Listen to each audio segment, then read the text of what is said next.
The house that wasn't ours anymore. My name is Annalise, and I didn't believe in omens until the morning the house stopped smelling like my mother. That sounds strange, I know, but grief makes you notice the smallest shifts. For as long as I could remember, our family home had a signature scent, faint lemon polish on the banister, old cedar rising from the closet floorboards, and whatever my mother's laundry detergent was that she insisted on buying in bulk like it was a form of love. Even when the place sat quiet, even when my siblings and I were grown and scattered into separate lives, that smell waited for us like a faithful dog at the door. The morning of her funeral, it wasn't there. Instead, the air in the entryway held something clean and unfamiliar, like hotel soap. The kind of scent that tries too hard to convince you're safe.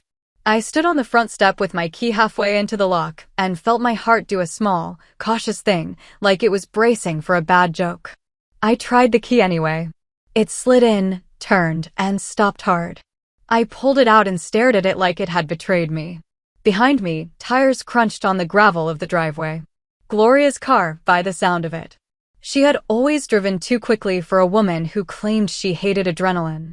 She cut the engine, then sat there for a second longer than usual. When she stepped out, her eyes were already glassy, not from crying exactly, but from holding herself too tightly. "Annalise," she said, as if she wasn't sure I was real. "I can't get in," I told her, and my voice came out flat, almost calm. It's a thing I do when my brain hasn't decided how to feel yet. Gloria walked up beside me and took the key.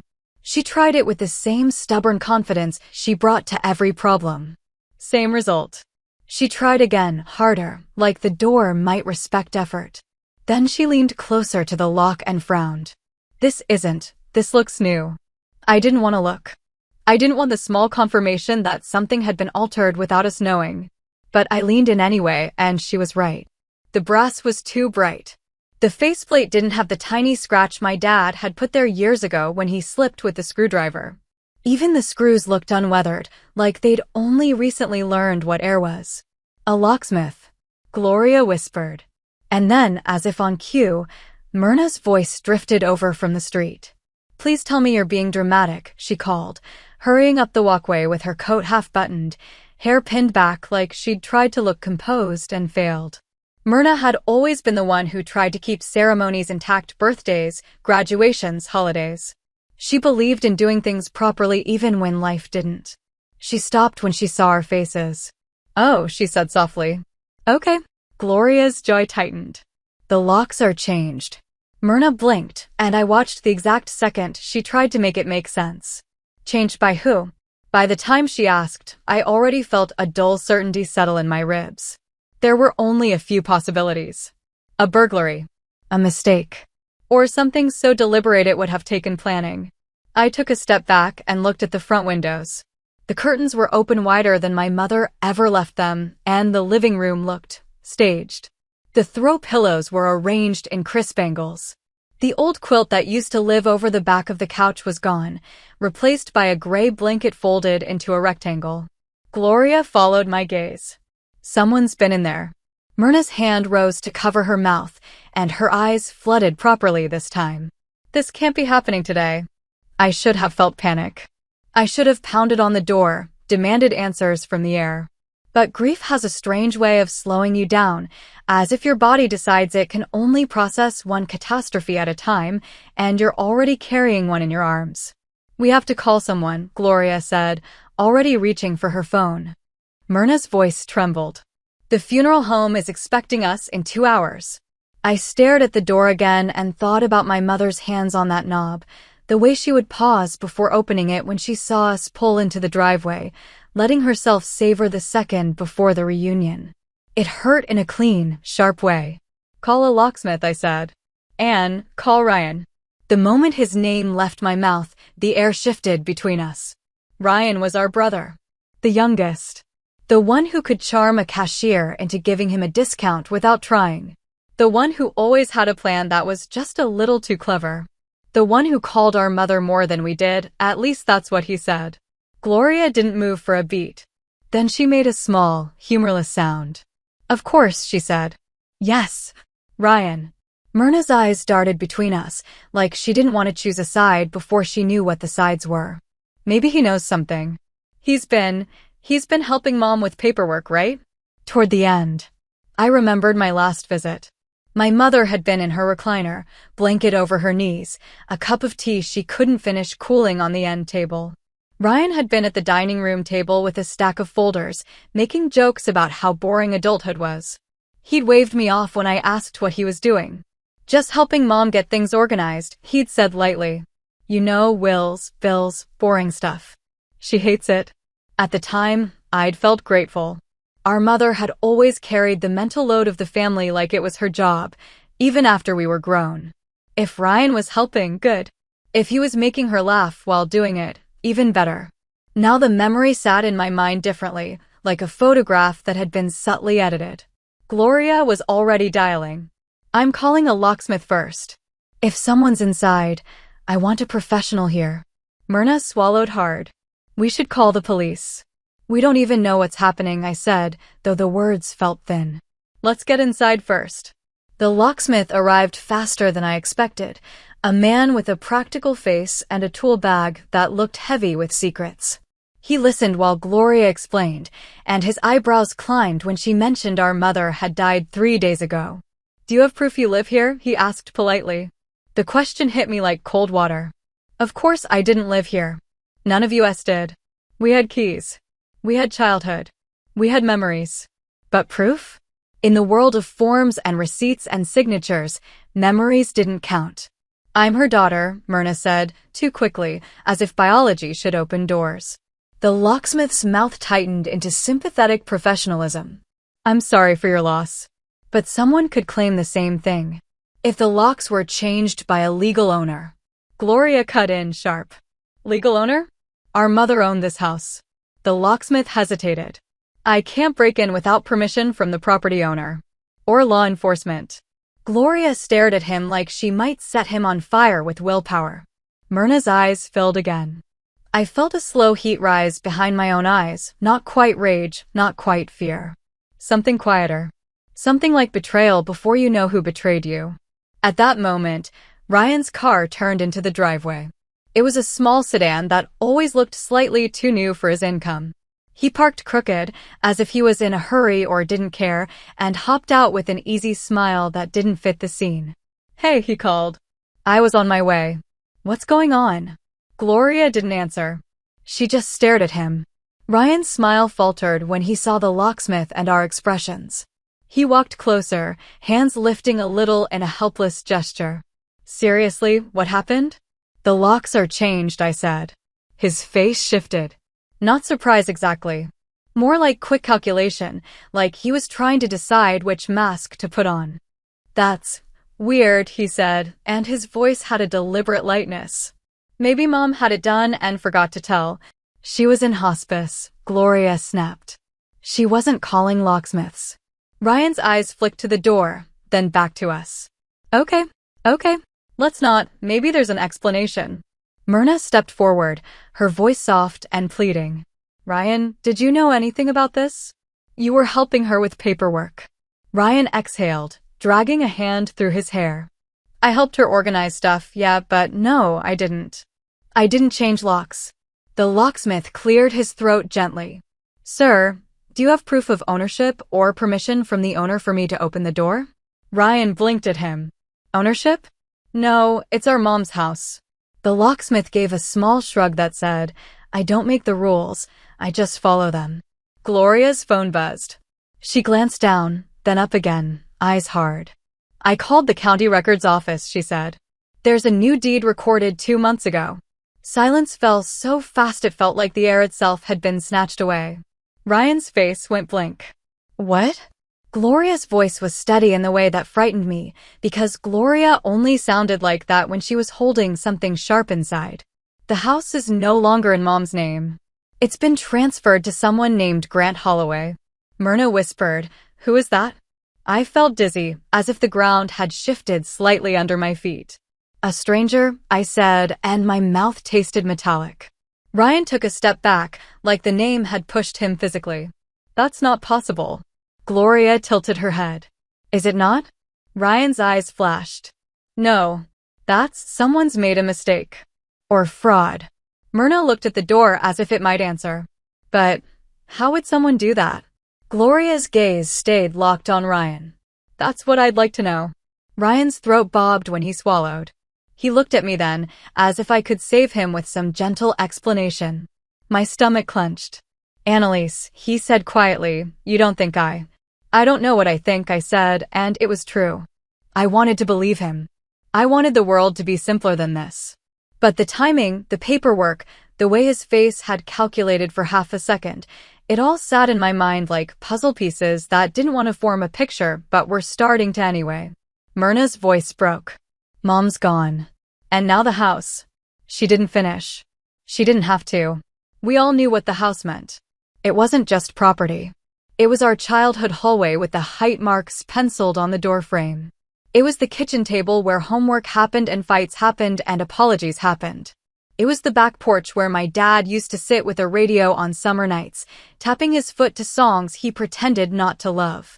It was the only inheritance our mother had ever talked about without calling it an inheritance. You kids will always have the house, she used to say, like she was giving us a blanket against the future.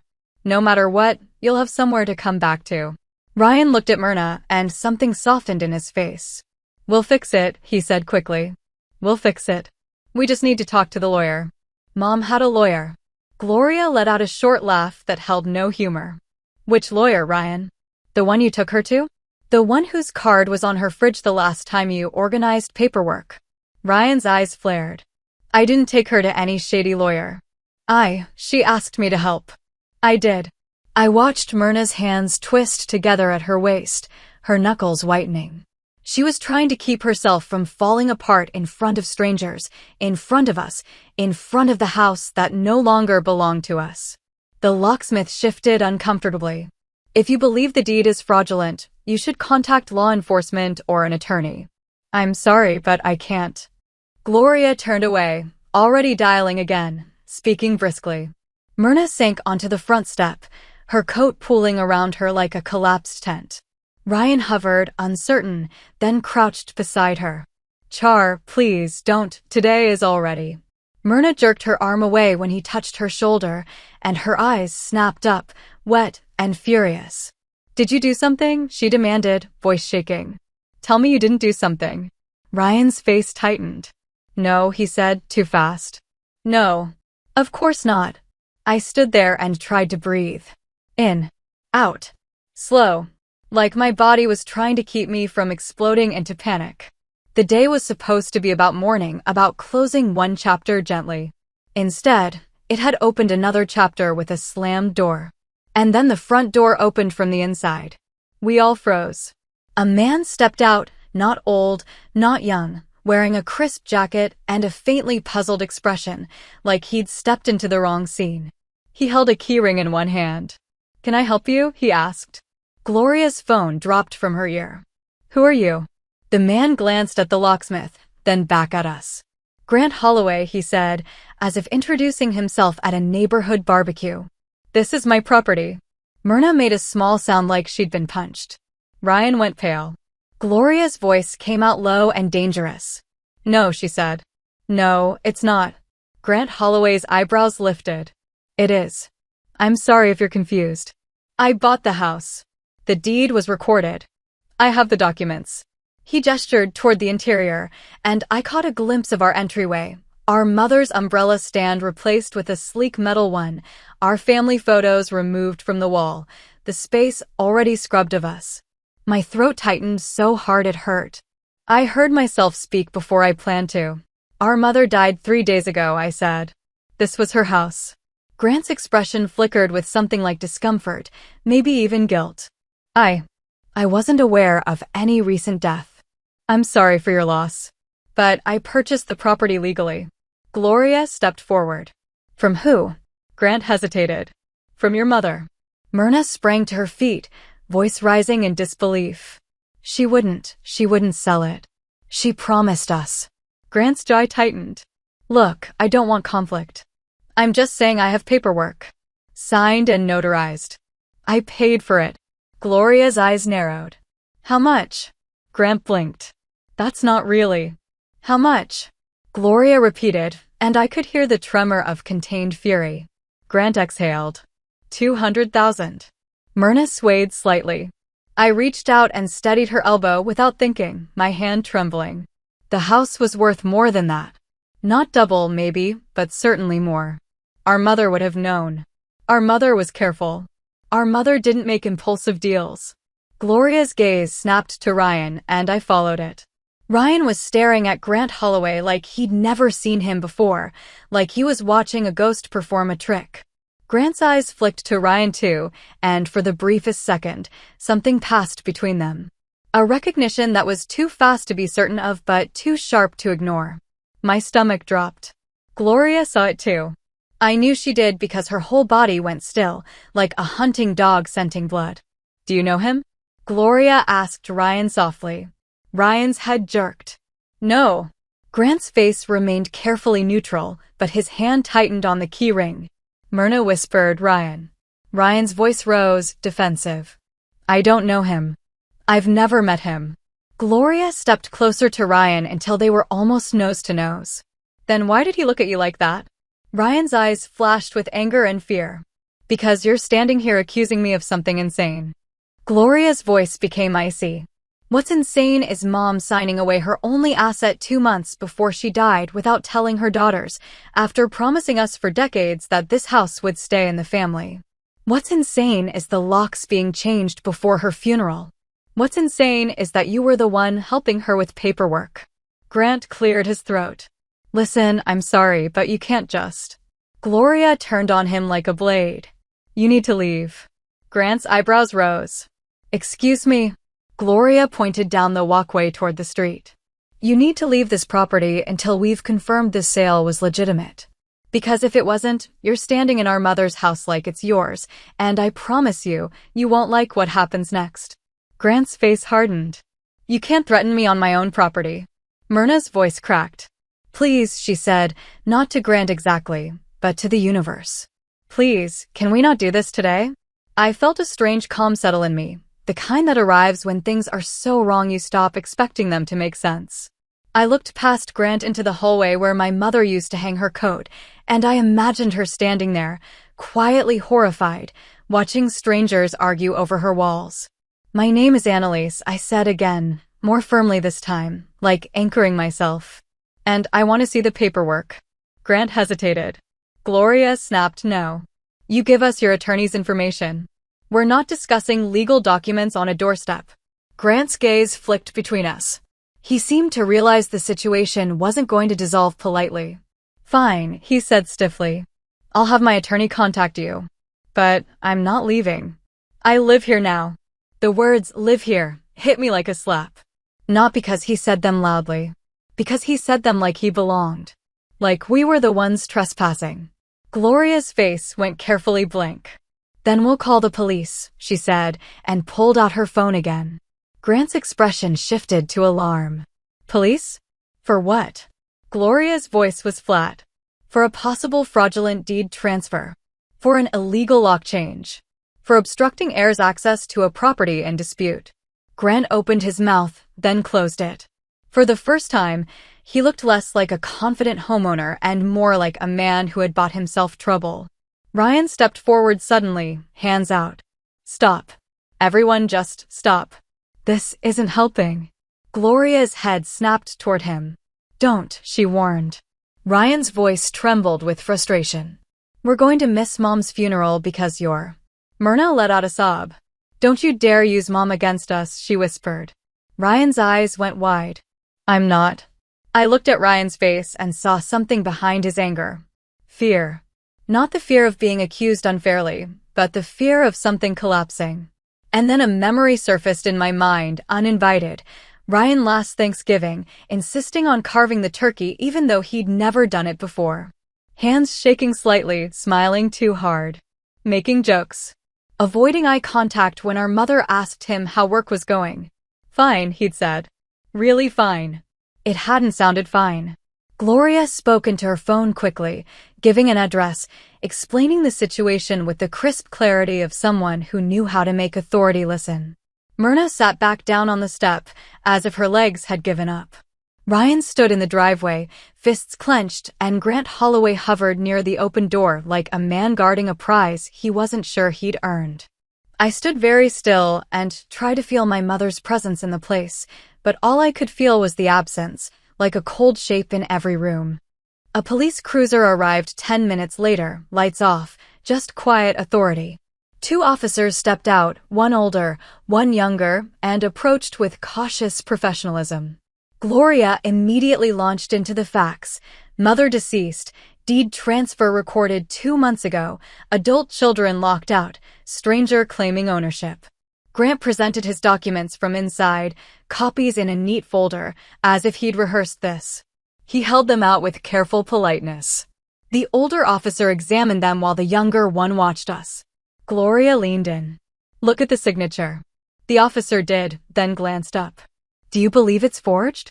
"I believe my mother was very sick," Gloria said tightly.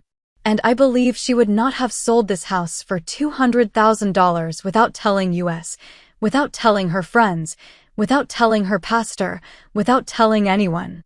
She would not have let a stranger remove our family photos before her funeral." The officer's mouth tightened. "Ma'am, we can take a report. But property disputes are civil matters unless there's clear evidence of fraud." Gloria's eyes flashed. "This is clear evidence." Grant's voice rose slightly. "I'm not a criminal. I bought a house. I did everything properly." I watched the officer's gaze flick briefly to Ryan again, and I wondered if he noticed what we noticed, the tension in Ryan's posture, the way he looked like he wanted to run. The older officer handed the folder back to Grant. "Sir, you may remain in the residence for now," he said carefully, "but I'm advising you to contact your attorney immediately. And you," he turned to us, "need to consult a probate attorney. If there's a dispute, a court can issue orders." Gloria's hands curled into fists. "So we're just locked out of our own mother's house?" The officer's face softened slightly. "I'm sorry. I know this is painful. But the documents are in his name right now." Myrna made a small sound that was half laugh, half sob. "This feels like someone stole her while we weren't looking," she whispered. I put my arm around her shoulder, and she leaned into me like a child, trembling. My own chest felt hollow, but I held her anyway. Gloria turned away and stared at the yard, at the maple tree where we used to hang a swing, at the flower bed our mother had tended even when she was sick, kneeling slowly with careful breaths. The anger rolling off Gloria felt almost visible. Ryan approached us slowly, voice low. "We should go to the funeral," he said. "We can't, she deserves." Gloria spun on him. "She deserved not being betrayed." Ryan flinched. "Stop saying that." Gloria stepped close again. "Then tell us the truth." Ryan's eyes darted to Grant, then back. "I don't know what you want from me."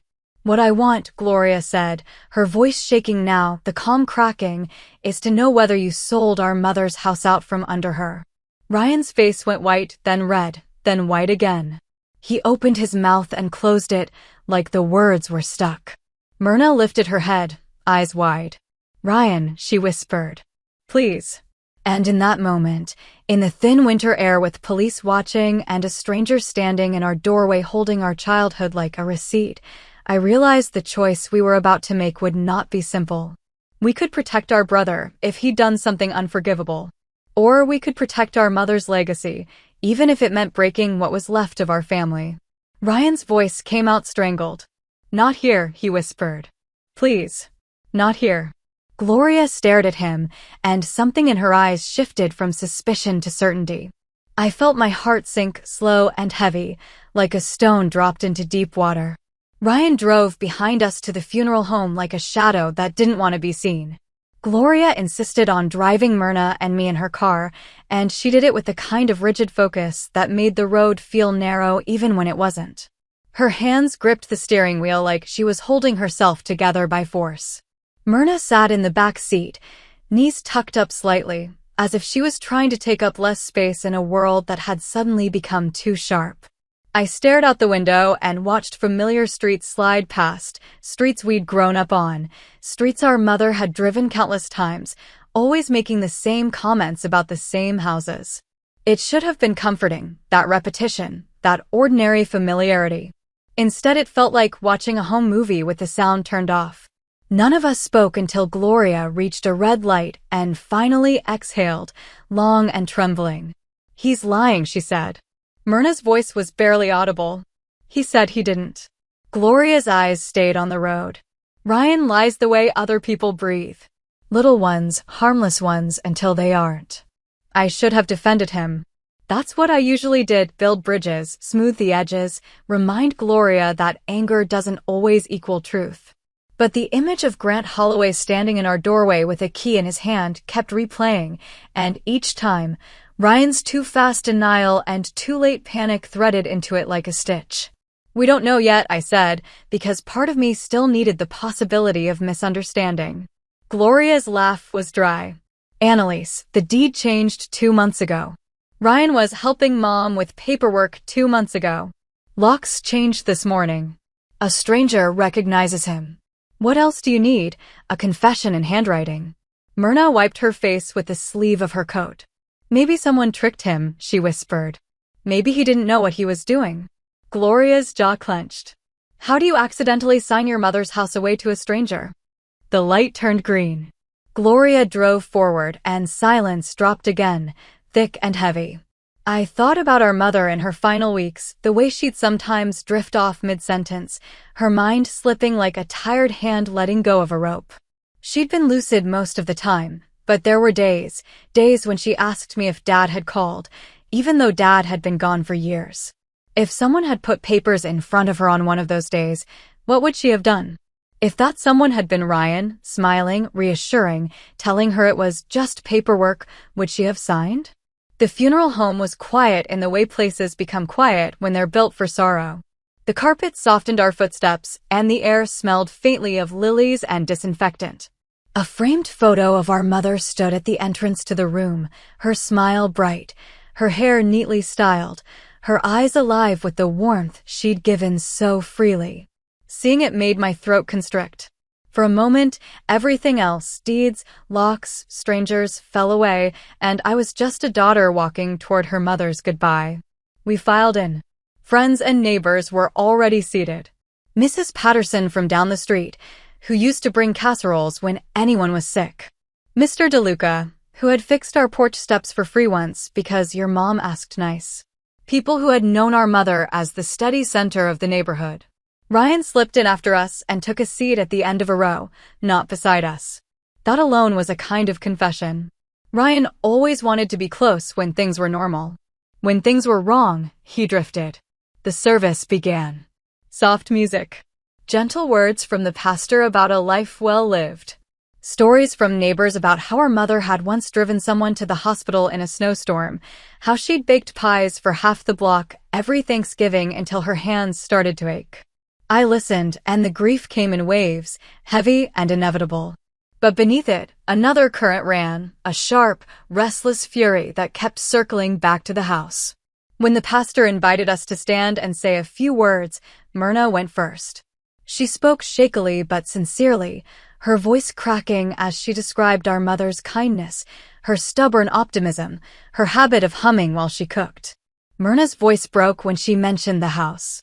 It was her anchor, she said, wiping tears. She poured herself into it. She made it a home not just for us, but for anyone who needed one. I felt Gloria beside me stiffen. She was watching Ryan, not Myrna. When it was Gloria's turn, she walked to the front with a composure that didn't match the storm inside her. She looked at our mother's photo for a long moment, then at the crowd. "My mother believed in doing things the right way," Gloria said, voice steady. "Even when it was hard. Especially when it was hard. She believed that your name meant something. That your word meant something. That what you build should be protected." She paused, and I felt the room lean in without realizing. "And she believed," Gloria continued, "that family is supposed to protect you." Her gaze flicked to Ryan for half a second, so fast most people wouldn't notice. But I did. Myrna did. Ryan's face tightened. Gloria finished quickly after that, thanking everyone, stepping back before her anger could spill into the wrong place. When it was my turn, I stood and walked to the front, legs trembling. I looked at the photo and tried to find the right words, the ones that would honor my mother without dragging this new wound into the light. She taught us to come back, I said softly.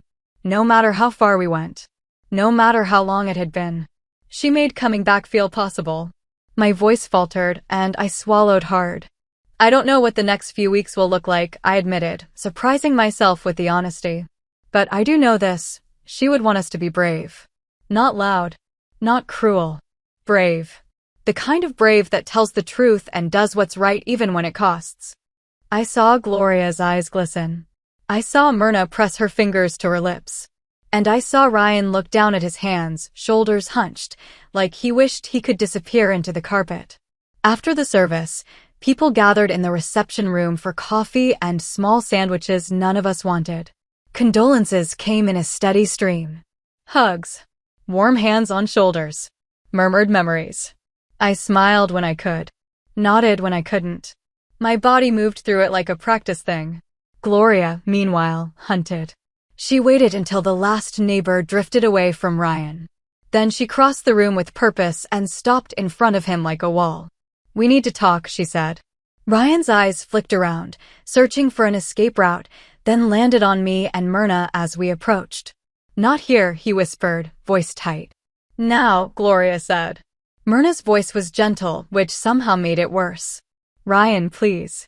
Ryan exhaled through his nose, jaw clenched. Fine, he snapped. Outside. We stepped out into the cold air behind the building, where a small garden bench sat near a row of bare shrubs. The sky was the pale gray of winter afternoons, the kind that makes everything look like it's waiting. Ryan paced once, then turned to face us. His eyes were red-rimmed, but not with the soft grief the rest of us carried. His grief looked like frustration, like a man cornered. Gloria didn't waste time. Did you sign Mom's house over to Grant Holloway? She demanded. Ryan's face twisted. No. Gloria's voice rose. Don't lie. I'm not lying. Ryan shouted back, then immediately lowered his voice, glancing toward the building. I didn't sign it over. Mom signed it. Myrna made a small sound. Ryan. Gloria's eyes narrowed. And you just happened to be there. Ryan's hands lifted, palms out. Yes. I was there. She asked me to help. She wanted things handled. She didn't want you two fighting over it. Gloria stared at him, incredulous. Fighting over it? We weren't even here. We didn't even know she was changing anything. Ryan swallowed. She didn't want to be a burden. She didn't want drama. I stepped forward slowly. Ryan, why would she sell it? She promised she wouldn't. Ryan's eyes darted away. She needed money. Gloria's laugh was sharp and ugly. For what? She had savings. She had hospice coverage. She didn't need money. Ryan's voice cracked. You don't know everything. Gloria stepped closer. Then tell us. Ryan pressed his lips together so tightly they turned white. For a second, I thought he wouldn't. I thought he'd keep clinging to the half-truths until we all drowned in them. Then his shoulders sagged. I messed up, he whispered. The words hung in the cold air. Myrna's eyes widened. What did you do? Ryan's hands shook. He shoved them into his pockets as if hiding them could undo what they'd done. I didn't mean for it to be like this, he said, voice strained. I thought I could fix it. I thought it was temporary. Gloria's voice went very quiet. Ryan. What? Did you do? Ryan squeezed his eyes shut as if bracing for impact. I owed money, he admitted. A lot. Myrna's hand flew to her mouth. Oh my God. Gloria's face didn't change, but her eyes went dead cold. Gambling. Ryan flinched. It wasn't. He stopped, then shook his head like the lie died in his throat. Yeah, gambling. The word tasted like poison even in the open air. How much? Gloria asked. Ryan swallowed hard. 75,000. Myrna made a choking sound. Ryan. I know, he said quickly. I know. I thought I could win it back. I thought. Gloria cut him off. And you couldn't. Ryan's eyes filled. No. Myrna's voice trembled. So you took Mom's house? No. Ryan insisted, stepping forward, desperate. I didn't take it. I didn't want the house. I just needed time. The guy, Grant, he's not a random stranger. He's connected to the people I owed. Gloria's breath hissed in. You knew him? Ryan's face crumpled. Not personally. Not at first. I met him when I was trying to negotiate. I was trying to keep them off my back. Myrna's knees seemed to weaken. She leaned against the bench, eyes wide with horror. Ryan, what did you do? Ryan's voice dropped into a raw whisper. They told me if I didn't pay, they'd ruin me. They'd come after me. I don't know. I panicked. Gloria's gaze was unblinking. So you panicked, and you convinced Mom to sign documents transferring her home to them. Ryan shook his head frantically. I didn't tell her that. I told her it was a trust. A temporary arrangement. I told her it would protect the house. I told her it would keep it out of probate so you wouldn't. He stopped, choking on the words. I told her it was for the family. Myrna's face twisted in pain. She trusted you. Ryan's eyes spilled over. I know. Gloria took a step back, like she needed distance to keep from physically attacking him. Her voice was shaking now, but controlled, anger harnessed tightly. You used her, she said. Ryan's head dropped. I didn't mean to. Gloria's laugh came again, bitter. It doesn't matter what you meant. It matters what you did. I felt my own heartbeat in my throat. Ryan, I said softly, did you get money from this? Did they pay you? Ryan hesitated. Just a fraction too long. Gloria's eyes narrowed. Answer her. Ryan's shoulders slumped. Yes. Myrna's breath left her in a sob. How much? Gloria demanded. Ryan's voice was barely audible. 25. 25,000, Gloria repeated, voice rising in disbelief. You traded Mom's house for $25,000? Ryan flinched. It wasn't, Gloria, it wasn't worth. It was worth everything, Gloria snapped, and for the first time her composure shattered. Tears streamed down her face, anger and grief mixing like fire and water. It was her life. It was our childhood. It was the one thing she believed she could leave us. Ryan's voice broke. I'm sorry. Myrna stumbled forward and slapped him. The sound cracked through the cold air, loud and shocking. Ryan froze, eyes wide, one hand lifting slowly to his cheek. Myrna's whole body shook, her face twisted in grief. I defended you, she sobbed. I told myself you didn't know. I told myself you wouldn't. How could you? Ryan's lips parted, but no sound came out. Gloria wiped her face with the heel of her hand, breathing hard. You realize what you've done, she said, voice low. Grant Holloway isn't some innocent buyer. He's a front. He's laundering your debt through our mother's home. Ryan nodded miserably. I know. And you realize, Gloria continued, that if we challenge this deed, you will be implicated. Fraud. Elder exploitation. Forgery if they claimed she didn't understand. You could go to jail. Ryan's eyes snapped up, fear flashing. Gloria. Gloria lifted a hand. Don't. Listen. You made this choice. Now we make ours. Myrna's voice was small. What do we do? Gloria looked at me then, and in her eyes I saw the weight of the decision. Not just legal. Moral. We fight for the house, she said. We go to court. We expose what happened. And if Ryan goes down with it. She didn't finish. She didn't have to. Ryan's face went desperate. Please, he whispered. Please don't. I'll fix it. I'll pay it back. I'll. Gloria's voice turned sharp again. With what money?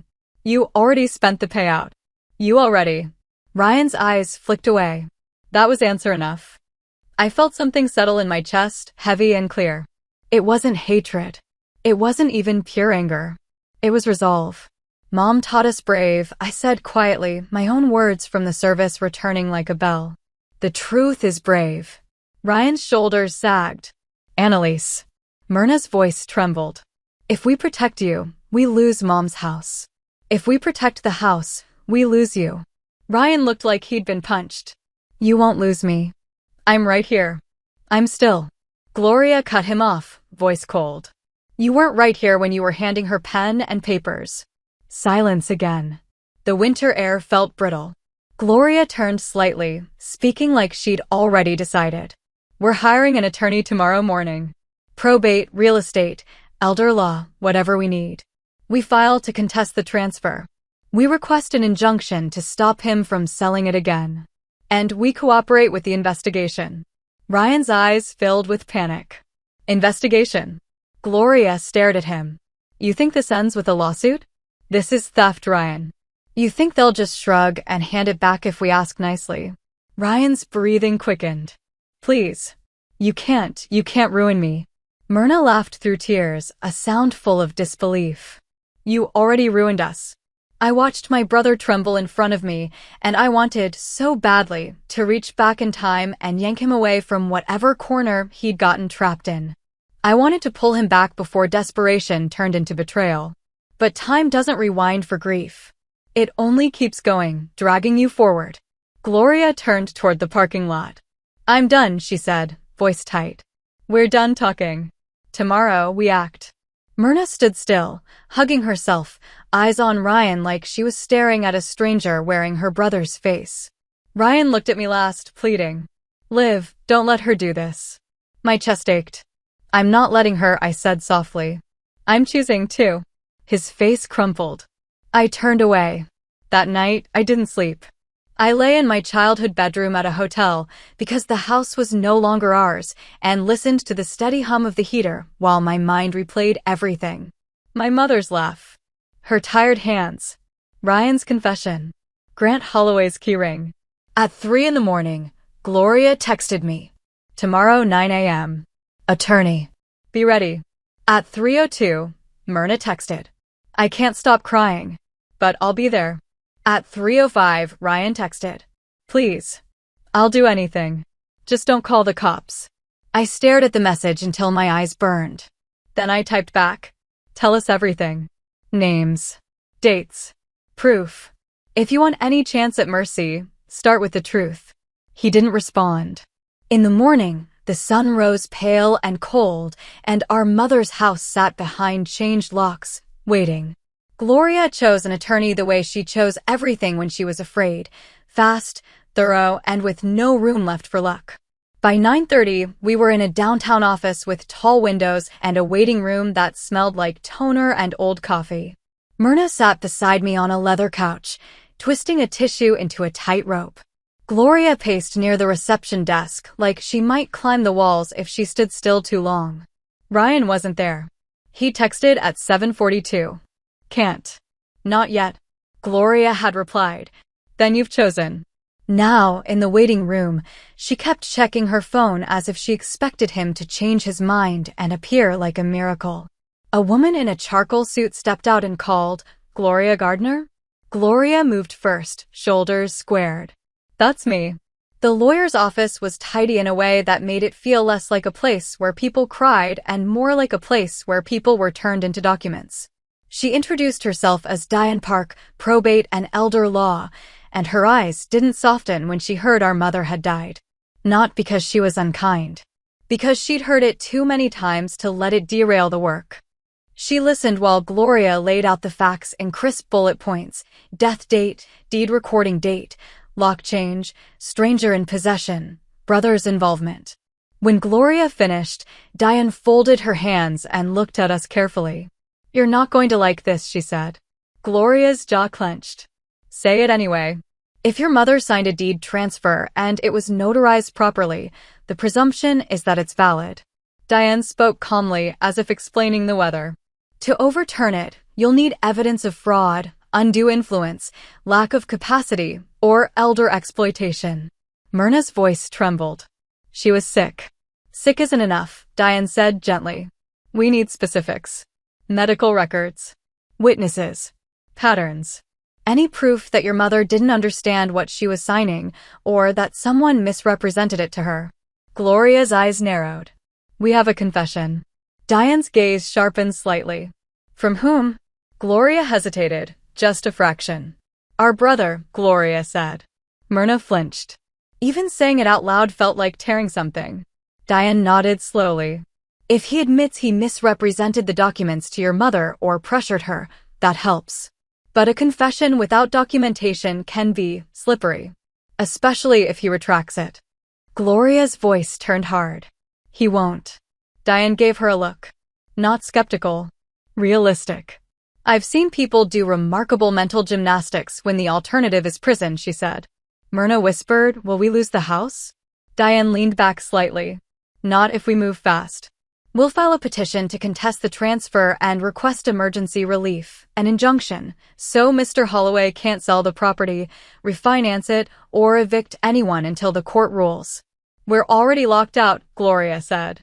Locked out doesn't mean evicted, Diane replied. But it does matter in terms of possession. The longer he stays, the more he looks like the stable owner. So we'll also file for access, an order that allows you to enter to retrieve personal property and to document the condition of the home. Myrna's eyes filled. Our photos. Her jewelry. Everything is in there. Diane nodded. We'll address that. Gloria leaned forward, voice low. And what about our brother? Diane's expression didn't change. If fraud occurred and he facilitated it, he could face civil liability and potential criminal exposure. The question isn't whether there are consequences. The question is, are you willing to cooperate with an investigation if it becomes one? Gloria didn't blink. Yes. Myrna made a small sound, torn. She looked at me, silently asking me to be the softer one. I took a slow breath. If Ryan gives us everything, names, emails, bank transfers, does that help us get the house back without destroying him? Diane considered. Cooperation can matter. Prosecutors sometimes weigh it. But I can't promise mercy. And I can't promise Mr. Holloway is the only bad actor. If he's tied to debt collectors or illegal gambling, you could be dealing with people who don't like exposure. Gloria's eyes went flat. Good. Diane opened a folder and slid forms across the desk. We start today, she said. I'll need your mother's death certificate, a copy of the deed, her will if it exists, any medical records you can obtain quickly, and any communications between your brother and your mother regarding the house. Gloria's mouth tightened. He won't give them willingly. Diane's tone turned practical. Then we subpoena. But a subpoena takes time. You can speed things up if you can get into her phone, her email, her laptop, anything that shows pressure or misrepresentation. Myrna whispered, her laptop is in the house. I felt a chill. The house wasn't just walls anymore. It was evidence. Diane continued, also, has your brother texted you anything? Anything that implies guilt? Even indirectly? Gloria pulled out her phone and scrolled. Yes. She read aloud Ryan's messages from last night. Please, panic, I'll do anything, just don't call the cops. Diane nodded once. Save them. Screenshot them. Back them up. Do not confront him in person without a witness going forward. Myrna's voice broke. He's our brother. Diane's gaze softened slightly. I understand. But right now he's a key witness, and potentially an opposing party. Treat it like that until you get the house secured. When we left Diane's office, Gloria looked both relieved and more furious, like putting a legal name on what happened made it real in a new way. Myrna wiped her cheeks. I feel like I'm betraying him. Gloria didn't slow her stride. He betrayed Mom. I walked between them, pulled by both grief and rage, and thought about the only thing Ryan had offered us so far, panic, not proof. We needed proof. By noon, Gloria had gotten the deed record from the county office. Diane's paralegal emailed us a PDF copy, Grant Holloway listed as the new owner, signed by our mother, notarized in neat stamped ink. It looked devastatingly legitimate. At 1 o'clock, we sat in the parking lot of the hotel in Gloria's car, the document glowing on her phone screen, while Myrna shook her head slowly like she was trying to wake from a nightmare. This doesn't look like her signature, Myrna whispered. I leaned in, studying the curve of the M. Our mother's signature always had a particular flourish at the end, like she was underlining her own existence. This one looked hurried, pressed, smaller. Gloria's voice was tight. If it's forged, that changes everything. But Ryan said she signed it, I murmured. Gloria's eyes flashed. Ryan says whatever keeps him alive. The words sat heavy. We needed Ryan. Not his apologies, his evidence. The names behind Holloway. The people connected to the payout. Proof of the gambling debt. Proof of coercion. At 1:30, Gloria dialed Ryan and put him on speaker. He answered on the third ring, voice shaky. Hello. Gloria's tone was cold. Where are you? Ryan hesitated. I'm out. Out where? Gloria demanded. Gloria, Ryan said, voice strained, please. I'm trying to think. Gloria laughed without humor. You should have thought before you handed Mom a pen. Myrna whispered, stop, Gloria. Gloria's voice sharpened. No. Ryan, listen to me. If you want any chance at less damage, you give us everything now. Names. Proof. Bank statements. Messages. Anything. If we go into court without you, you become the villain in a clean story. If you cooperate, we can at least show you weren't the mastermind. Ryan's breathing came through the speaker. I'm not a villain. I spoke gently, keeping my voice soft. Ryan, I asked you last night to tell us everything. You didn't respond. We can't save you from the consequences, but we can't do anything without facts. Please. There was a long pause. Then Ryan said, barely above a whisper, I'm scared. Gloria's voice was sharp. Good. Myrna's eyes filled. Ryan. Ryan swallowed audibly. They told me if I talked to lawyers, they'd what? Gloria snapped. Ryan hesitated. They'd ruin me. Or, worse. Gloria's fingers tightened around her phone. Who? Ryan exhaled. It's not one person. It's a group. They run poker nights. Sports betting. They lend money. They collect it. Gloria's voice turned lethal. Name's Ryan. Ryan's voice cracked. I can't just. Ryan, I said softly, Mom is gone. The only way you honor her now is by telling the truth. Silence. Then, quiet and defeated. Grant Holloway isn't even his real name, Ryan admitted. I think it's a front. The real guy is named Mark Heller. Or that's what I heard them call him. Gloria's eyes narrowed. Heller. Ryan continued, words spilling now like he couldn't hold them back. There's also a man named Victor something. He's the one who met with me. He's the one who said the house would be collateral, and then later, he said it would be simpler if it was just transferred. Myrna made a strangled sound. Collateral. Ryan's voice trembled. At first, I thought it was temporary. Like, I pay, they sign it back. But then Mom got worse and they rushed me. They said, if she dies and it's still in her name, probate will take forever and they can't risk it. Gloria's eyes went hard. So they pushed you to do it before she died. Ryan whispered, yes. Gloria's voice was ice. And you took $25,000. Ryan didn't deny it this time. It went straight to the debt. I didn't get to keep it. Gloria's laugh was bitter. How noble. Ryan's voice rose, defensive and desperate. You don't understand. They were calling me at work.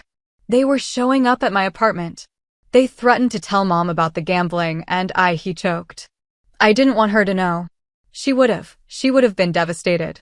Myrna whispered, so you devastated her anyway. Ryan's voice broke. I know. Gloria leaned back in her seat, eyes burning. Proof. Do you have proof? Texts? Emails? A bank transfer. Ryan hesitated. I have some messages. On an encrypted app. I deleted a lot. Gloria's voice surged. You deleted them? Ryan flinched. I panicked. I didn't want. Gloria shouted, you keep panicking your way into disasters. I reached out and touched Gloria's arm. Gloria. We need him talking. Not shutting down. Gloria's chest rose and fell hard. She closed her eyes for a second, then opened them and spoke like a surgeon. Ryan. Listen to me. Screenshot what you have. Send it to Annalise. Right now. And I want the bank account you used. I want the date of the transfer. I want the notary's name. Everything. Ryan's voice was small. The notary. I think her name was Diane Haskins. Gloria's eyes snapped open wider. Diane Haskins? Ryan's voice was faint. Yeah. She came to the house. Myrna's face twisted. A notary came to Mom? Ryan whispered, yes. Gloria's lips pressed into a thin line. That's important, she said, more to herself than to us. If the notary was involved knowingly. Gloria, I said softly, focus. Gloria nodded once, then spoke into the phone. Ryan. Where are you right now? Ryan hesitated. Why? Because, Gloria said, voice cold, we're not doing this over a phone while you hide. We're meeting Diane Park again. You're coming with us, and you're telling her everything. If you don't, I will hand your texts to the police myself. Ryan's breath hitched. You said you wouldn't. I didn't say anything, Gloria cut in. I offered you a chance to cooperate. This is it. Ryan's voice sounded like a man standing on a cliff. Okay, he whispered. Okay, I'll come. Where? Gloria demanded. Ryan gave an address. A gas station off the highway. Gloria ended the call and stared straight ahead. Myrna shook like she was cold from the inside out. You really think he'll show? Myrna whispered. Gloria's eyes were flat. He'll show if fear is stronger than pride. I stared at the deed again on the phone screen and felt something settle in my chest, something like steel. Our mother's house had been turned into a bargaining chip. A signature had been used like a weapon. A stranger held our keyring like a trophy. But now we had names. A notary. A timeline. A crack in the facade of legitimacy. Gloria started the car. We're going to get our house back, she said, voice low and fierce. And then Ryan is going to learn what what's coming really means. We drove toward the gas station with the winter sun hanging low, and for the first time since the locks had changed, I felt something other than grief. I felt the beginning of a fight. The gas station sat at the edge of town where the highway noise never fully faded, a strip of fluorescent light and stale coffee that made everything feel slightly unreal. Gloria pulled into a spot facing the entrance so she could see anyone coming. She turned the engine off, but kept the keys in the ignition like she might need to leave fast. Myrna hugged her coat tight around herself. What if he doesn't come? He'll come, Gloria said, and there was something in her voice that sounded like she'd made it true by deciding it. I watched people drift in and out, truck drivers, a woman with a toddler on her hip, a teenager buying energy drinks. Ordinary life moving like nothing had shifted. Like homes didn't vanish overnight. 10 minutes late, Ryan's car rolled in. He parked crooked again, like he didn't care about rules or maybe couldn't see straight. He stepped out and walked toward us with his shoulders hunched. In daylight, he looked smaller than he had on the driveway. Not younger, smaller. Like the weight of what he'd done had pressed him down a few inches. Gloria got out first. I followed, and Myrna came last, reluctant. Ryan stopped a few feet away. His eyes were bloodshot, his face unshaven. He didn't look like a man who'd slept. I brought what I have, he said, voice hoarse, and held up his phone like an offering. Gloria didn't soften. Show us. Ryan's thumb shook as he unlocked it. It's on Signal, he muttered. I didn't want texts. They told me. They told you lots of things, Gloria said. Ryan opened a thread. No last names. Just initials and burner-like usernames. But the messages were there. Dates, instructions, pressure disguised as casual threats. V, need this done by Friday. Your mom's health isn't a waiting game. V, don't get cute with lawyers. V, you want your life back? Do what we said. V, he's bringing papers. She signs. You don't talk. You get your balance cleared. My stomach tightened reading it. Myrna made a small, strangled sound. Gloria leaned in, eyes scanning like a machine. Screenshot. Every single one. I did, Ryan whispered. I emailed them to Annalise like you said. My phone buzzed. A string of attachments, a folder of images. Evidence arriving in my pocket like a heartbeat. Gloria's gaze sharpened. Where's the one about the payout? Ryan scrolled. There it was. V, 25 clears your line. Transfer is your mother's signature. Not yours. Don't be stupid. Gloria's mouth went tight. So they coached you on the crime. Ryan flinched. I didn't. You did, Gloria snapped. You did exactly what they told you. Ryan's eyes flashed with defensiveness, then collapsed into shame. I know. Myrna stepped closer, voice trembling. Did Mom know it was a sale? Ryan swallowed, staring down at his shoes. No. The word landed like a stone. She thought it was a trust, Ryan said quickly, as if speed could soften it. I told her it was paperwork to keep the house safe. I told her it was temporary. Myrna's face crumpled. She trusted you. Ryan's voice broke. I know.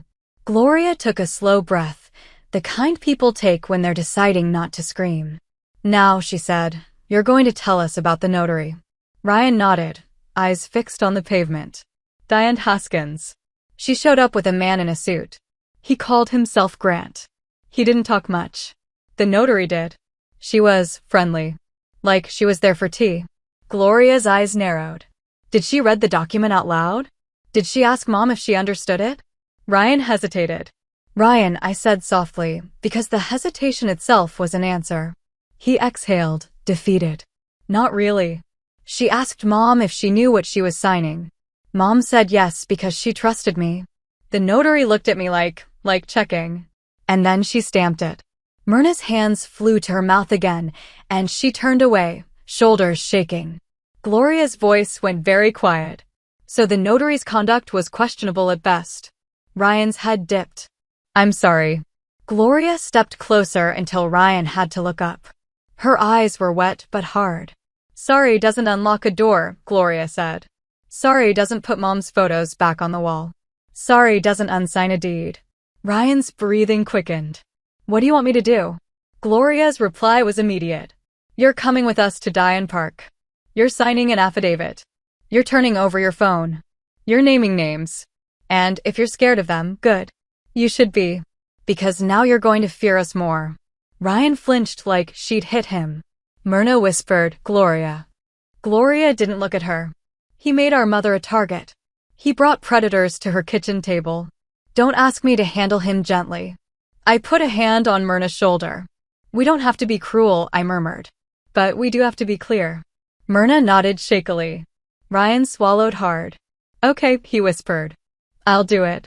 Gloria's eyes bored into him. You'll do it today. Ryan nodded again, and for a moment he looked like a boy being marched into a principal's office. Not because he was innocent, but because the consequences were finally taller than him. We drove to Diane Park's office with Ryan following. Gloria called ahead, and Diane agreed to see us immediately. When we walked into Diane's office, Ryan looked like he might bolt. Diane met him with a steady gaze that stripped away any last illusion that he could charm his way out. So, she said, once we were seated, you're the brother. Ryan's voice was small. Yes. Diane turned a legal pad over and clicked a pen. Tell me everything, she said. And understand this. If you lie to me, it will hurt your sisters, and it will hurt you. So if you're going to be brave for the first time in months, do it now. Ryan's throat bobbed. Then the story came out in ugly, stumbling pieces, how the gambling started small, how it grew, how he chased losses like a man running downhill, how the calls began, the visits, the threats. How he convinced himself the house would be temporary collateral. How he told himself he'd fix it before anyone noticed. Diane didn't react much. She just wrote. Questions precise as needles. Dates. Ryan answered. Amounts. Ryan answered. Names, aliases, phone numbers. Ryan answered as best he could. Did your mother understand she was selling her home? Ryan's voice cracked. No. Did you tell her she was transferring ownership permanently? No. Did you benefit financially? Ryan swallowed. Yes. It cleared my debt. Diane nodded once. Okay. She pulled a document from her printer tray. She must have been preparing in advance and slid it toward Ryan. This is an affidavit, she said. It states what you just told me under penalty of perjury. Ryan stared at it like it was a live wire. If I sign that, he whispered, I'm done. Diane's voice was calm. You're already done. This just decides whether your sisters can win. Gloria didn't speak. She didn't have to. Her silence was the blade. Ryan's hand trembled as he took the pen. Myrna made a small sound, something between sob and prayer. I watched Ryan's signature appear on the paper, messy, rushed, barely legible. When he finished, Diane took the affidavit and placed it carefully into a folder like it was a fragile weapon. This changes things, she said. Gloria's chin lifted. How fast can we get an injunction? Diane's eyes turned focused, energized. Today. I can file an emergency petition this afternoon. With the affidavit, screenshots, and the fact that your mother was in hospice, the judge will take this seriously. Myrna's voice shook. Will we get the house back? Diane's gaze softened slightly. We have a strong case now. We're arguing undue influence and fraud, potentially elder exploitation. And we're requesting immediate relief to prevent further harm. Gloria's fingers curled. And Grant Holloway? Diane's lips pressed thin. Mr. Holloway will have to respond. If he's truly an innocent buyer, which I doubt given the low price and timing, he still becomes part of the litigation. If he's complicit, this becomes larger. Ryan whispered, "They'll come after me." Diane looked at him. They already did. Ryan flinched. Diane continued, practical. You should also consider speaking with law enforcement. Not today necessarily, but soon. If this is tied to illegal gambling operations, a prosecutor may be interested. Gloria's eyes gleamed with something dark and satisfied. Good. Myrna's face tightened. Do we have to do that? Diane's tone was gentle but firm. You don't have to, but understand. Civil court can give you your house back. It cannot guarantee your brother's safety, and it cannot dismantle the people behind this. If these are dangerous individuals, a criminal investigation is how they're handled. Ryan's voice broke. I didn't mean for it to be dangerous. Gloria's laugh was soft and cruel. That's your whole problem. Diane held up a hand, stopping the spiral. Focus. Step 1, protect the asset. Step 2, regain possession. Step 3, deal with consequences. Consequences. The word hung in the room like a verdict. By late afternoon, Diane had filed the emergency petition. She told us the hearing could be scheduled within days, sometimes even within 24 hours, depending on the judge and docket. We left with a plan that felt both hopeful and terrifying. That night, we returned to the hotel again, because the house was still behind someone else's lock. Gloria ordered food none of us ate. Myrna sat on the edge of the bed staring at the wall like she was watching our childhood play out there. Ryan sat in a chair in the corner, hands clasped, head bowed. He looked smaller again. Not like a villain. Like a man who had made himself into one with a series of cowardly steps. At 10:30, my phone buzzed. A new message from an unknown number. Stop digging. You'll lose more than a house. My stomach dropped. Gloria saw my face change. What? I handed her my phone. She read it, and instead of fear, a slow smile spread across her face, thin and dangerous. They're watching, Myrna whispered, horror rising. Gloria's voice was calm. Good. I stared at her. Gloria. She looked at me with eyes like ice. This isn't just about a house anymore, she said. This is about what they think they can take. Myrna's voice trembled. We should tell Diane. We will, Gloria said. And we'll tell the police. And we'll screenshot it and add it to the file. Ryan's head lifted sharply. No, he whispered. No, please, if you go to the police. Gloria's gaze snapped to him. You don't get to negotiate anymore. Ryan's eyes filled. They'll hurt me. Gloria's voice dropped low. Ryan, she said, you hurt Mom. You hurt us. You turned our home into a chip on a table. If you're looking for protection now, it doesn't come from our silence. It comes from the truth. Myrna started crying quietly, face in her hands. I stared at the message again. The threat was real. The fear in Ryan's eyes was real too. But there was also something else, hard and unavoidable. If we backed down now, they would learn they could win with intimidation. And our mother, who had spent her life making a safe place out of love and stubbornness, would be erased by cowards and predators. The next morning, Diane called early. I've got you on the emergency docket, she said. Tomorrow at 9. Gloria exhaled like she'd been holding her breath for a week. Diane's voice tightened. Bring the screenshots. Bring the threat. Bring your mother's hospice records if you can get them today. Gloria nodded even though Diane couldn't see her. We'll have them. Diane paused, then added, and one more thing. If Mr. Holloway tries to contact you, don't engage. Let him contact me. We hung up. That afternoon, Gloria and I drove to the hospice office to request records. It was bureaucratic and slow, but grief has a way of making you persuasive. By the time we left, we had documentation, notes about our mother's cognition, medications, periods of confusion. A timeline that painted a clearer picture. She was not the woman she had been, and she was vulnerable in ways she would have hated to admit. Back at the hotel, Myrna sat with a box of old photos she'd managed to retrieve from her own apartment, copies our mother had given her years ago. She laid them out on the bed like evidence of a life that couldn't be signed away. Ryan sat in the same chair, staring at his phone like it might ring with a sentence.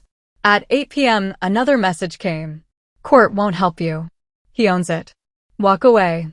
Gloria stared at it, then calmly turned her phone toward Ryan. Tell me, she said softly, is that Vic? Ryan's face drained of color. I don't know. Gloria's voice remained calm, almost gentle, and somehow that was more terrifying. Yes, you do. Ryan's lip trembled. It's the same phrasing, he whispered. He used to say, walk away, like it was mercy. Gloria nodded once. Good. Diane will love that. Ryan made a helpless sound. Gloria, please. Please stop. Gloria's eyes held his. You want it to stop? Then you keep talking. You cooperate. You don't protect them. Ryan's shoulders shook. I'm trying. Gloria leaned back, satisfied. Try harder. The night before the hearing, I lay awake again, but this time I wasn't only grieving. I was bracing. I imagined a judge's bench. I imagined Grant Holloway's neat documents. I imagined our mother's shaky signature. I imagined Ryan in a witness chair, telling the world he'd manipulated a dying woman. I imagined the house, our house, sitting silent, waiting for its name back. And beneath all of it, I imagined my mother's voice, steady as ever, saying what she used to say when we were kids and someone tried to take advantage of us on the playground. Stand your ground. Be polite. But don't you ever back up from what's right. By morning, we were dressed in dark clothes that weren't funeral clothes anymore. They were battle clothes. Gloria drove. Myrna held my hand in the back seat. Ryan followed in his car again, pale and shaking, like a man walking toward judgment. Outside the courthouse, the air was crisp. The building loomed like a promise. Gloria parked and turned to us. This is where we stop being victims, she said quietly. This is where we get our house back. Myrna whispered, and Ryan. Gloria's eyes flicked toward Ryan's car as it pulled in. Her voice was steady. Ryan gets what's coming, she said. Not because we hate him. Because consequences are the only language he listened to too late. We walked up the courthouse steps together, and for the first time since our mother died, I felt something like her presence again. Not in the scent of the house. In the spine of her daughters. The courthouse smelled like stone and old paper, as if every argument that had ever happened inside had left residue on the air. We passed through security in a slow, quiet line. Gloria moved like she'd already memorized the building. Myrna clutched her purse with both hands, knuckles white. Ryan shuffled behind us, eyes darting as if he expected Vic, or anyone, might step out from behind a pillar and drag him away. Diane Park met us near a wooden bench outside the assigned courtroom. She looked even more composed than yesterday, hair smooth, files in hand, calm like a metronome. Morning, she said, then her eyes flicked to Ryan. You're here. Ryan nodded without meeting her gaze. Diane leaned in slightly. If you freeze up in there, you can ruin this, she said, low enough that only we could hear. You'll be sworn in. Answer the questions asked. Do not improvise. Do not minimize. The truth is your only leverage. Ryan swallowed. Okay.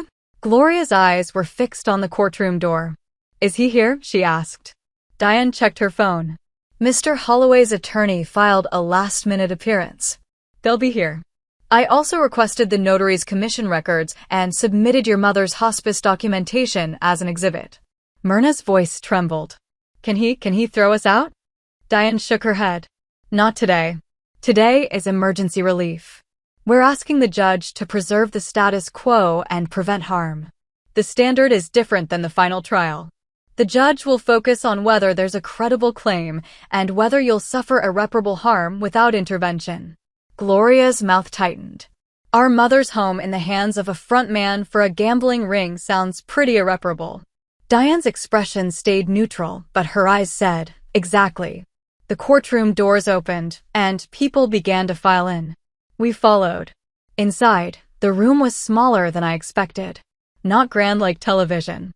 Just functional, wooden benches, a raised bench for the judge, a seal on the wall like a reminder that something larger than us lived here. At the front, a man sat with a briefcase open and papers spread like a fan. Beside him sat Grant Holloway. He looked different in court. Less casual. Less homeowner. His jacket was expensive, his hair too neatly styled. He didn't glance at us at first. He stared straight ahead with the practiced stillness of someone trying to look innocent. But when Ryan entered behind us, Grant's eyes flicked sideways fast. Gloria saw it. I saw it. Myrna saw it. And so did Diane. Diane didn't react outwardly. She just made a note. We sat behind Diane at a long table. Ryan sat beside her, hands clasped so tightly his fingers went pale. Gloria sat on the other side like a guard dog. Myrna and I sat just behind, close enough to feel both their heat and their tension. Then the judge entered. Everyone rose. The judge, a woman with silver hair pulled back and a face carved by years of listening to people lie, took her seat and scanned the room in one slow sweep. Be seated, she said. The clerk called the case. Diane stood. The opposing attorney stood. The judge peered down. Emergency petition for injunctive relief and to set aside a deed transfer, she said, reading. Allegations of fraud and undue influence. Decedent in hospice at time of transfer. Respondent currently in possession. Counsel, I'm aware we're on a tight timeline. Let's proceed. Diane's voice was clear and steady as she laid out our story like a blueprint. Our mother's illness. The abrupt transfer recorded 2 months before her death. The suspiciously low sale price. The lock change before the funeral. The family photos removed. And then, like dropping a match into dry grass, she introduced Ryan. The decedent's son, Diane said, is prepared to testify under oath that he misrepresented the nature of the document to his mother, that the transfer was orchestrated by third parties connected to an illegal gambling debt, and that the respondent, Mr. Holloway, is not a good faith purchaser. The opposing attorney rose immediately. Objection, Your Honor. This is hearsay, inflammatory, and... The judge held up a hand. Counsel, this is a hearing. I will hear evidence and weigh it. Proceed. Diane turned slightly. I call Ryan Gardner. My brother stood. For a moment, he looked like he couldn't feel his legs. Gloria's hand darted out and gripped his sleeve once, hard, grounding, then released him. Ryan walked to the witness stand as if the floor were pulling him down. He raised his hand, swore an oath, sat. His voice, when he spoke, was barely there at first. Diane asked simple questions, his name, his relation, his involvement with our mother's paperwork. Ryan answered, eyes fixed on a point somewhere above the judge's bench, as if he couldn't bear to look at anyone. Then Diane's question sharpened. Did your mother believe she was selling her home? Ryan swallowed. No. Did you tell her she was transferring ownership permanently? No. Why did you present those papers to her? Ryan's throat worked. Because I owed money. Gambling. And they told me they'd ruin me if I didn't handle it. Who told you that? Ryan hesitated, then forced the words out, a man named Victor. I don't know his last name. He ran the place I played. He lent money. He collected. The judge's face didn't change, but I saw something in her eyes tighten. Diane continued. And Mr. Holloway, did you know him? Ryan glanced toward Grant, then quickly away. I met him through Vic. I was told he'd be the buyer for the paperwork. What was the amount of the so-called sale? $200,000. Diane's tone stayed calm. Was that fair market value? Ryan shook his head. No. Did you personally benefit? Ryan's voice broke. Yes. $25,000 was credited to my debt. Diane nodded, then asked the question I felt in my bones. Describe the notary's presence. Ryan's eyes squeezed shut for a second, then opened. She came to the house. Diane Haskins.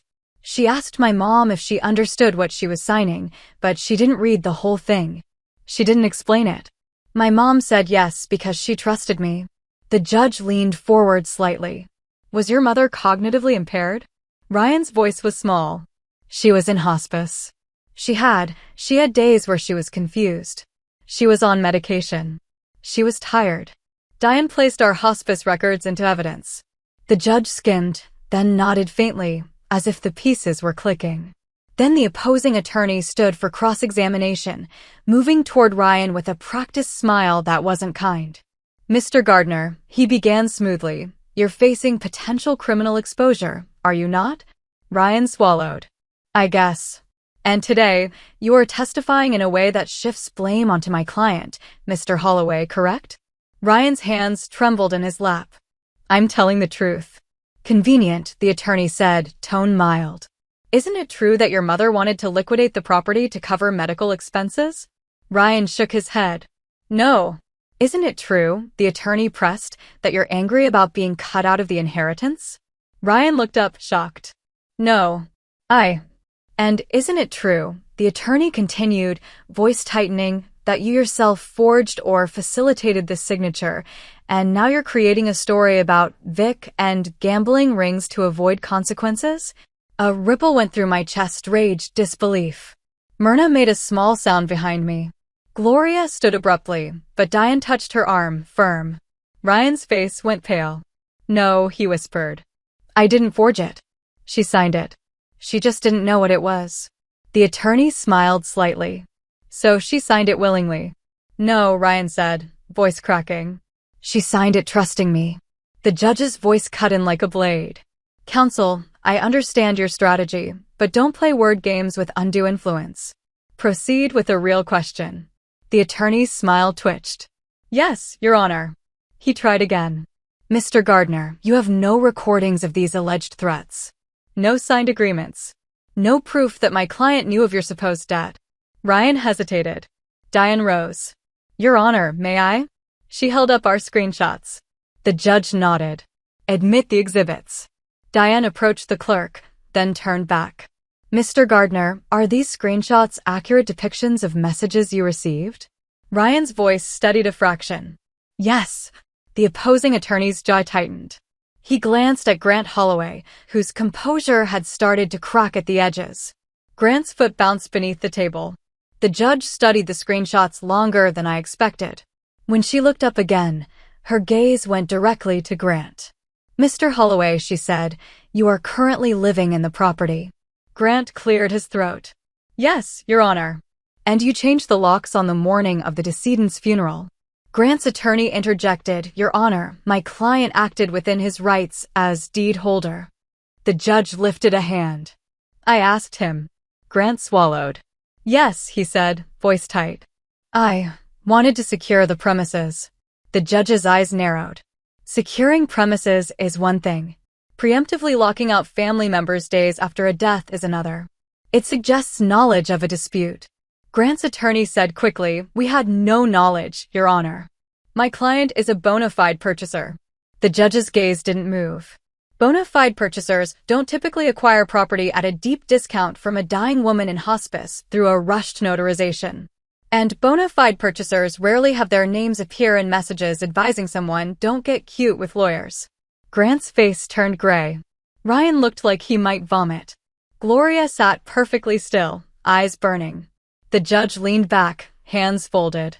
Here is what I'm going to do, she said. I am granting a temporary restraining order and preliminary injunction. My breath caught. Grant's attorney started to speak. The judge held up a finger. Mr. Holloway, she continued, voice firm, you are hereby restrained from selling, transferring, encumbering, or otherwise altering the status of the property. You are also ordered not to remove, destroy, or dispose of any personal property belonging to the decedent or her heirs. Grant's mouth opened slightly. The judge's gaze sharpened. Additionally, the petitioners are granted supervised access within 48 hours to retrieve personal effects, document the condition of the home, and secure digital property relevant to this matter. Any interference will be treated seriously. Myrna's hand flew to her mouth, tears spilling. I felt a tremor roll through my body, relief so strong it almost hurt. Gloria closed her eyes for 1 second, exhaling like someone who had been holding the ocean back. The judge continued. As for possession, Mr. Holloway may remain for the moment, but I am instructing counsel to coordinate so this does not become a standoff.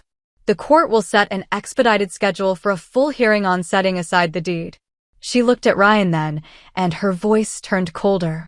Mr. Gardner, she said, you should consult counsel immediately. Your testimony raises serious issues. Ryan nodded, face stricken. The gavel tapped lightly. Next case. Just like that, the room moved on. Outside the courtroom, the hallway felt too bright. Myrna clung to me, crying into my shoulder. We can go in, she kept whispering. We can go back in. Gloria stood a few feet away, staring at Grant Holloway as he exited with his attorney. Grant avoided her gaze, moving quickly, shoulders tight. Diane spoke briskly, already thinking 3 steps ahead. This is a big win, she said. It stops the bleeding. Next, we build the full case. We'll subpoena the notary. We'll depose Holloway. We'll trace the money. And we'll prepare for the hearing to void the deed. Gloria's voice was low. I want him out of that house. Diane nodded. We can file for exclusive possession after we document and establish greater risk. Today's order gives us leverage. Ryan hovered nearby, looking like he didn't know whether to approach or disappear. Myrna pulled back from me and stared at him, eyes swollen. We got the house protected, she said shakily. That's good. Ryan's voice was barely audible. I'm glad. Gloria turned on him so fast he flinched. You're glad, she repeated, voice like ice. You should be terrified. Because now the part where you hide behind sorry is over. Ryan's shoulders shook. Gloria, please. She stepped closer, and I saw something in her expression I'd never seen directed at him before. Not sibling anger, not family frustration, judgment. You're going to do exactly what Diane tells you, Gloria said. You're going to cooperate with everything. You're going to give them your phone, your bank records, your accounts. You're going to sit in that witness chair again and tell the truth until it burns. Ryan's eyes filled. Okay. And when the dust settles, Gloria continued, voice steady, you're going to pay restitution. Not because you can afford it. Because you owe it. You'll sign whatever agreement Diane drafts, so the estate is reimbursed for legal fees. Ryan swallowed. I don't have. Gloria cut him off. Then you'll sell your car. You'll get a second job. You'll do whatever it takes. Myrna's voice broke. Gloria. Gloria didn't look at her. And you're going to go to treatment, she said to Ryan. Gambling addiction counseling. Meetings. A program. Proof. If I hear one lie, one skip session, one I'm fine, I will personally walk into the DA's office with your affidavit and your texts. Ryan looked like he'd been slapped again. You'd do that. Gloria's eyes didn't blink. Yes. I watched Ryan's face crumble into the shape of consequence. He nodded, tears spilling now, silent and helpless. Diane cleared her throat softly. Actually, she said, that's not a bad idea structurally. A written agreement can be part of civil resolution. But criminal exposure is separate. Gloria's lips tightened. I know. Ryan whispered, I didn't mean to lose you. Myrna's tears fell faster. You didn't mean to lose Mom's house either, she whispered. But you did. 2 days later, we returned to the house. A sheriff's deputy met us there to supervise. Diane was with us. Gloria carried a binder of court orders like it was a shield. Myrna held a cardboard box for photographs, tissues tucked into her sleeve. I carried an empty suitcase, because the thought of leaving anything behind made me nauseous. Grant Holloway opened the door when the deputy knocked. His face was drawn tight. He looked less like an owner now and more like a man realizing the ground under him was thin ice. You have 45 minutes, the deputy said, firm. Stay civil. We stepped inside. The smell hit me first, still that clean, unfamiliar scent. But beneath it, faintly, as if trapped in the wood itself, was a ghost of lemon polish and cedar.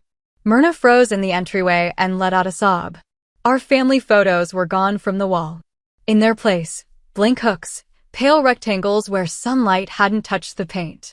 It looked like someone had peeled our life off the house like wallpaper. Gloria didn't pause. She moved through the hallway like a woman reclaiming territory. Diane instructed us to photograph everything. The locks, the missing items, the rooms altered, the places where our mother's things had been removed. In the living room, my mother's quilt was gone. The lamp Dad had bought at a flea market, gone. The small ceramic bird our mother kept on the windowsill, gone. Myrna's voice trembled. Where is her jewelry box? Grant hovered near the doorway, arms crossed, jaw tight. I packed personal items, he said quickly. They're in the garage. I didn't take anything. Gloria's eyes flashed. Of course you didn't. We found boxes in the garage, our mother's life shoved into cardboard like it was clutter. Photo albums. Letters. The chipped casserole dish from every holiday. The smell of our mother's perfume rose faintly when Myrna opened a box, and she collapsed onto the concrete floor sobbing. I knelt beside her, rubbing her back, and felt something in me harden. This wasn't just theft. It was erasure. Gloria found the laptop in a kitchen drawer, thank God, and slipped it into my suitcase like it was precious metal. Diane's voice stayed practical. Passwords, she murmured. I know her password patterns, I said, and felt sick at the intimacy of it. Mom's favorite flower. Dad's birthday. The tiny private codes that made up a life. Gloria moved into the dining room and stopped dead. The height marks on the doorframe, our names, our ages, the pencil lines climbing year by year, had been sanded down. Not painted over. Sanded down. Gloria's breath hitched. For the first time, she looked like she might actually break. Myrna whispered behind me, voice raw. He tried to delete us. Grant's face tightened. It was already like that when Gloria turned slowly, eyes blazing. Don't, she said, voice low. Don't lie in my mother's kitchen. The deputy stepped closer, sensing the temperature rising. Diane put a hand lightly on Gloria's arm. We have what we need, she murmured. Document it. This helps us. Gloria's chest rose and fell hard. She nodded once, swallowing her rage. We left with boxes of photos and letters and the laptop and whatever pieces of our mother we could physically carry. As we stepped onto the porch, I turned back and looked at the living room window, at the blank walls. And I made myself a promise. We would not just win a court order. We would put our names back into the house. Over the next month, the case moved faster than most, Diane said, because the evidence was ugly and because the judge had already smelled smoke. The notary, Diane Haskins, was subpoenaed. Under deposition, she insisted she'd followed procedure until Diane produced hospice, notes showing our mother's confusion on the exact day of signing, and screenshots showing the rush and pressure. Then the notary's composure cracked. I asked if she understood, she said, voice thin. She said yes. Diane's voice was calm. And the son was present. Yes. And you were paid how much for this? The notary hesitated. 200. Diane slid a document across the table. And this additional payment? The notary's face went white. A separate check, Diane said gently, from an account tied to Mr. Holloway. Silence. The notary's voice came out trembling. They said it was for travel. Diane leaned forward. So you accepted extra compensation from the buyer in a transaction involving a dying woman in hospice. The notary's eyes filled. I didn't know. You didn't ask, Diane corrected. That deposition alone shifted the case like a tectonic plate. Then came the money trail. The $200,000 purchase price hadn't moved the way it should have. There were transfers, yes, but routed through odd intermediary accounts. A chunk went to clear Ryan's debt. Another chunk vanished into shell-like entities. And Grant Holloway, Mark Heller, as Ryan suspected, had a history of being a buyer in similar deals. Patterns. By the time the final hearing arrived, Grant Holloway looked nothing like the man who'd stood in our doorway with a key ring and confidence. He looked tired. Cornered. Diane presented the evidence cleanly. Undue influence, misrepresentation, compromised notarization, unclean hands, and a buyer who could not plausibly claim innocence. Grant's attorney tried. He argued contract. He argued signature. He argued that our mother had capacity. He argued that Ryan was unreliable. But Ryan Gaunt, now attending meetings under the watch of consequences, took the stand again and told the truth without flinching. He didn't try to make himself sympathetic. He didn't paint himself as a victim. He said, plainly, I lied to my mother. I did it. And it destroyed us. The judge listened. Then she ruled. The deed was set aside. The transfer voided. Title reverted to our mother's estate. And the house legally finally came back to us. Myrna sobbed openly when the words hit. I felt my knees go weak with relief. Gloria's face didn't soften into joy so much as it settled into a grim satisfaction, like justice was something you didn't celebrate, you enforced. Grant Holloway left the courtroom quickly, eyes down, and this time he looked like what he was, a man who had tried to profit from a dying woman and had misjudged the daughters she raised. Outside, Myrna clung to me. We did it, she whispered, stunned. We did it. Gloria looked at Ryan. Ryan stood apart, hands clasped, eyes red. He didn't look like he expected forgiveness. He looked like a man waiting for the rest of his sentence. Gloria walked toward him slowly. Myrna tensed. I tensed. Ryan swallowed hard. Gloria. Gloria stopped a foot away. You don't get to come back into the house, she said, voice quiet. Ryan flinched as if struck. Please. No, Gloria said. Not now. Maybe not ever. Myrna's voice cracked. Gloria. Gloria didn't turn. He can be alive, she said softly, without being allowed back into what he tried to sell. Ryan's tears spilled. I'll pay it back, he whispered. I'll do everything. You will, Gloria said. You'll pay restitution. You'll stay in treatment. You'll sign the agreement. And you'll understand that consequences aren't hatred. They're reality. Ryan nodded, shaking. And if you ever gamble again, Gloria continued, voice turning colder, or you ever lie again, or you ever bring danger near this family again, then the mercy you're begging for now disappears. You'll meet the legal system without our help. Ryan's voice was raw. Okay. Gloria held his gaze a beat longer, then stepped back like she'd drawn a boundary in stone. Myrna started crying harder. I don't want to lose him, she whispered. Gloria finally looked at her, and her voice softened just slightly. We didn't lose him, she said. He lost his access. A week later, we stood on the porch of the house with new keys in our hands. Not the old keys. Those had been made useless by betrayal. These keys felt heavier, like they carried responsibility. We walked inside together, and the first thing Gloria did was run her fingers over the sanded door frame. She stared at the blank space where our names used to be. Myrna whispered, we can redo it. Gloria nodded slowly. We will. We spent the day cleaning, not because the house was dirty, but because we needed to erase the scent of hotel soap and strangers and replace it with something that belonged to us. We opened windows. We wiped surfaces. We put our mother's photos back on the walls, different frames, maybe, but the same faces. Myrna found the lemon polish under the sink, the same brand our mother always used, and when she opened it, the scent filled the hallway like a memory returning home. I stood in the doorway and breathed it in, and for the first time since the locks had changed, I felt like I could breathe all the way. That evening, as the sun sank behind the maple tree, we sat on the living room floor with a tape measure and a pencil. Gloria held the pencil. Myrna held the tape. I held the flashlight. Gloria pressed the pencil to the door frame and drew a clean, deliberate line. Then she wrote our names beneath it. Not in the shaky handwriting of childhood. In the firm script of women who had fought for their home. Myrna added a line beneath, smaller, careful. Mom. We sat there for a long moment, the house quiet around us. In the driveway, Ryan's car did not appear. It wouldn't. Not for a long time.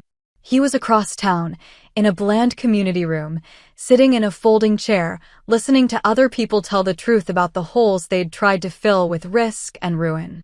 He texted me later that night. I'm sorry. I'm still here. I'm trying. I stared at the message. Then I walked to the kitchen and looked at our mother's photo on the counter, her smile bright, her eyes warm, her presence steady even in absence. I typed back. Trying is the minimum. Keep going. And then I turned off the lights, locked the door with our new key, and felt the home click shut around us, secure, reclaimed, and no longer something that could be gambled away. If you want more justice-served family drama stories like this, tap like, subscribe, and hit the notification bell. Then listen to the next story in this series, because the house is back, but the fallout is just beginning.